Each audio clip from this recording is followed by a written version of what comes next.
There's never been archaeological discovery that has contradicted the truth of the Bible. And then, of course, the wisdom. There is not a truth of the Bible that if you apply to your life does not improve dramatically. And then finally, we have the most accurate and transparent, historically robust account that one can have of the most important figure ever to live in the history of the world, Jesus of Nazareth. And the resurrection is the pinpoint of my belief that Jesus did rise from the grave so that we may live. Again, pray. I want to talk about what I guess I would call the truth about Charlie Kirk and the American Christian infrastructure. Okay, now I think that was a beautiful message what he just said to that person who clearly needs Christ.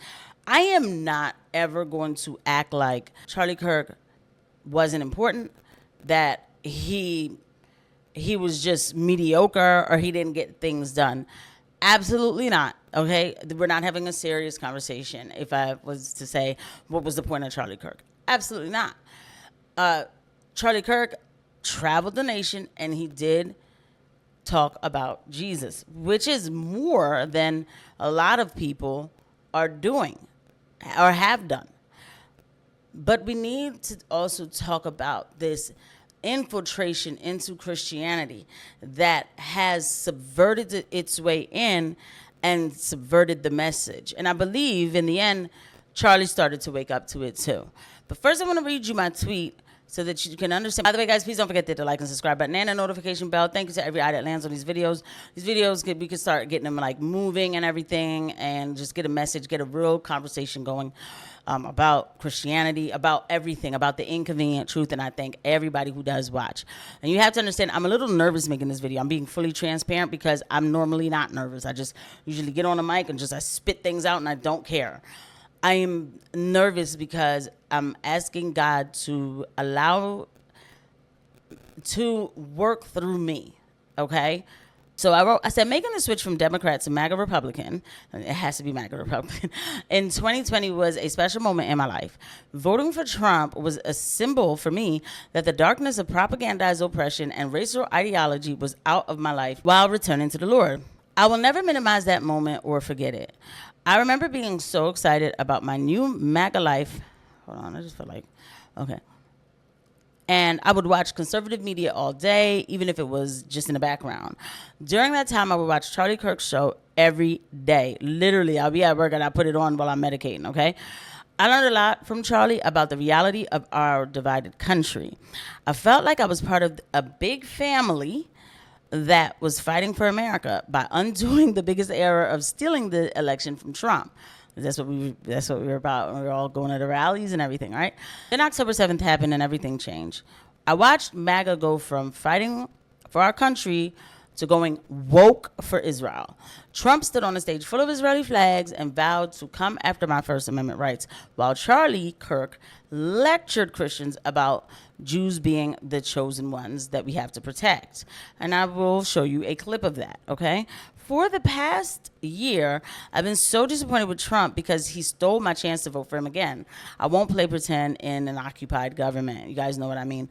It didn't dawn on me until Charlie Kirk's assassination that I was disappointed in him too. I felt like betrayal. It felt like betrayal with every post that I saw of him lying for the satanical, heretical area of Israel while pushing Christian Zionism. However, even after all of that I just said here, I do not want to see the violation that is going to take place in his name. The government is vowing to go after at people who talk negative about Charlie Kirk. No matter how much I disagreed with him, I know he wouldn't be honored with this kind of attack on our Constitution in memory of him, which is true. Which is true. That is a whole different video. I'll make that today. I pray that before Charlie had his life snatched from him, that he was able to repent and make it right with the Lord. Too bad we will never know, but the Lord knows. In the meantime, we are still here. We don't know the next minute, so let's get our relationship with the Lord right. I pray for clarity to come to this country because the rage and emotion is not the way. Now, in conclusion, I see people saying that TPUSA movement will still go on even stronger. I know that sounds good, but Christian Zionism is anti-Christ. It is the anti-Christ beast system that must be eradicated. We need to focus we need to bring these deceived souls back to Christ. I ask the Lord for the focus, discipline, and strength to fight against this deception of Christian Zionism so his followers can come back to the light. Okay, so that's the point, right? So, okay. The world froze. News broke. Charlie Kirk had been shot. And in that moment, two questions gripped the hearts of Christians everywhere. Why would God allow this? And how do we keep living with courage when suffering does not mean that God has left us? Now, this is one of my favorite pastors. This is Pastor Mark Finley. I love when he speaks, especially when, oh my God, when he was younger, it was even like, oh my gosh, I really do. And he's speaking on the death of Charlie Kirk, and as he should, because right now there's a bunch of people who are confused. They don't know why, like, how could this happen? So I believe that this was a beautiful message. My problem is now, of course, with the church, if you will, it's a lot of it is with the church, and it is with this movement. These churches will never call out Christian Zionism. They can't. This is my denomination, Seventh Days Adventist, and I'm telling you that the infrastructure of these churches cannot call it out because, number one, a lot of these Bible colleges have it like melded into their curriculum about this Judeo-Christianity that does not exist. Also, they get government money. And Catholicism is very clear. The question is, when Israel is mentioned, is it the metaphorical Israel or is it the literal Israel? And so part of Christianity, mostly Catholicism, who I have great respect for, my wife was baptized Catholic, they would say that Israel becomes the church in the New Testament. I would say most Reformed as well. Yeah, Reformed Baptist, 5-point Calvinists, some of Presbyterians. which... Sure, but let me just finish, okay? Go ahead. Whereas more the view I'm sympathetic towards is that the scriptures are very prophetic towards a literal and direct meaning, and that the nation and the reconstitution of the nation of Israel actually has a place in God's plan for us on this planet. It's not a metaphorical, it's a literal playing out of God's plan. Yes, and final point, yes. My response to that would be that there are pretty much the entire New Testament, verse after verse, that goes against that position. Verses that could be on the other side. That's why I'm not a theologian. I just know what everyone believes, and I tilt towards one way or the other. I'm not here to prove you wrong on that, despite what the sign says, because I says, if you still take Jesus as Lord, then you and I are going to see each other in heaven. Here's my whole opinion on the end times, everybody. Pre-trib, post-trib, I'm pan-trib. It's all going to pan out on the end, okay? I'm not on the planning committee. I'm on the welcome committee of Christ's return, okay? Well, and I think in that way, it's not the most important thing to be discussing. Can Yes. I continue just a little bit? So here's the thing, right? And I understand, and I didn't even go through the whole video because, like I said, this is going to be something that we are going to break down. We're going to have to break it down. It's not just that we're breaking down Charlie Kirk. We're breaking down Christian Zionism, period. People will think that Christian Zionism is, and I myself thought it was just like, oh, people who are learning that you have to bless Israel in order to be blessed. It goes way deeper than that, because my thing was, I've never heard of the term blessing Israel in order to be blessed my whole life, whether I was going to Haitian church or whether I was going to, American church. I was like, I just never heard that before. But what I do know is the subtle subversion of saying that, well, I don't think that the church is Israel, okay, that God is going to make an Israel on this earth. See, that's the problem. The problem is now we are following men, and this is where the political part of it goes.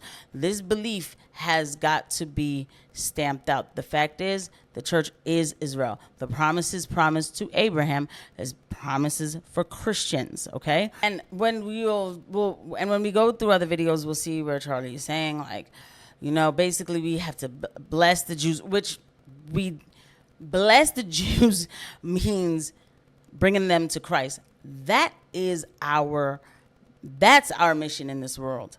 Our mission in this world is bringing people to the light of Christ. Not saying, hey, you could wait a minute right there. God has something special planned for you. You don't need Christ, right? But, you don't need Christ, okay, because you could wait right there. And while you're waiting right there, I know you need to make a land of Israel in some sort of like actual place in Palestine. So you do whatever you need to do it. This is the type of thinking that has not only destroyed the Middle East, but destroyed our country.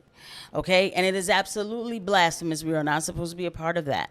So when you hear Charlie Kirk, who complains to Megyn Kelly and says, well, I don't know why they're coming after me, you know, or complaining about me, the Israelis, because I want Israel to win.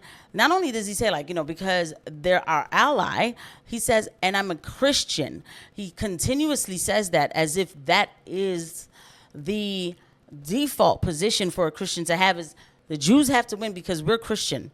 No. In fact, the default position for a Christian to have is we should not be involved in anything that Israel is doing. We should not be funding it. We should not be promoting a heretical area like that, because it was not humans who were supposed to go to the Middle East and start carving it up however they want to. They are not called on to do this. These are two completely different religions. Two completely different religions where I would even say they oppose each other. They have to, because Christ is the focus. Christ has to be the focus. So shout out to Charlie Kirk anyway, for, you know, hey, at least you tried something, right? And I pray that the people who he was bringing to Christ, that they find the real truth is that there's no chosen, there's no you wait right here, whatever. Christ for everybody. Christ for everybody, right? And we're going to break it down. I don't hate Charlie Kirk. I wish this did not happen to him. I wish he was not ended, because now I cannot have this conversation with Charlie Kirk, right? More than that, he's a father. Obviously, he's a father, you know, all of that, right? But when I say that I pray that he repented and saw the error of his ways, leading millions of people into believing that chosens are over here, and that is part of it, okay? Let us not forget, you know, and then you don't need Christ yet. Christ is number one. We should not be backing Israel up, especially as Christians. That's first and foremost. But we'll get more into it. I'll see you guys at the next one. Bye.